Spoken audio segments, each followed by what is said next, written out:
പ്രവാസികളുടെ ആഗ്രഹങ്ങളിൽ ഏറ്റവും വലുത് തന്നെയാണ് ഫാമിലിയെയും വിദേശ രാജ്യങ്ങളിൽ തങ്ങളുടെ ഒപ്പം താമസിപ്പിക്കുക എന്നുള്ളത്. എന്നാൽ കുവൈത്തിൽ ഫാമിലി വിസയിൽ മാതാപിതാക്കളെയും സഹോദരങ്ങളെയും രാജ്യത്തേക്ക് കൊണ്ടുവരാനാകില്ലെന്ന് കുവൈത്ത് അധികൃതർ വ്യക്തമാക്കിയിരിക്കുകയാണ്. അതായത് നമ്മുടെ പാർട്ട്ണർ, 14 വയസ്സിന് താഴെയുള്ള മക്കൾ എന്നിവർക്ക് മാത്രമായി വിസ പരിമിതപ്പെടുത്തിയത് മലയാളികൾ അടക്കമുള്ള വിദേശികൾക്ക് തിരിച്ചടിയാണ്. അപ്ഡേറ്റ് ചെയ്ത ഈ വിസ നിയമം പ്രാബല്യത്തിലായതിന്റെ ആദ്യ ദിനത്തിൽ തന്നെ 1165 അപേക്ഷകൾ അധികൃതർ തള്ളി. ഇതിൽ ഏറെയും മാതാപിതാക്കളെ കൊണ്ടുവരാനുള്ള അപേക്ഷകളായിരുന്നു.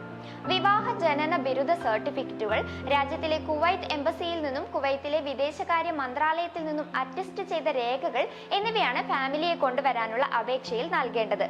800 ദിനാർ ശമ്പളവും ബിരുദത്തിനനുസരിച്ചുള്ള ജോലിയും ചെയ്യുന്ന വിദേശികൾക്ക് മാത്രം ഫാമിലി വിസ നൽകിയാൽ മതി എന്നാണ് പുതിയ തീരുമാനം. ഇതേസമയം ഫാമിലി വിസിറ്റ് വിസ ഇതുവരെ പുനരാരംഭിച്ചിട്ടില്ല. ഈ ഇൻഫർമേഷൻ മാക്സിമം ഷെയർ ചെയ്യുക. ഒപ്പം ഇതുപോലുള്ള ഇൻഫോർമേറ്റീവ് വീഡിയോസിനായി ഞങ്ങളുടെ പേജ് ഫോളോ ചെയ്യുക.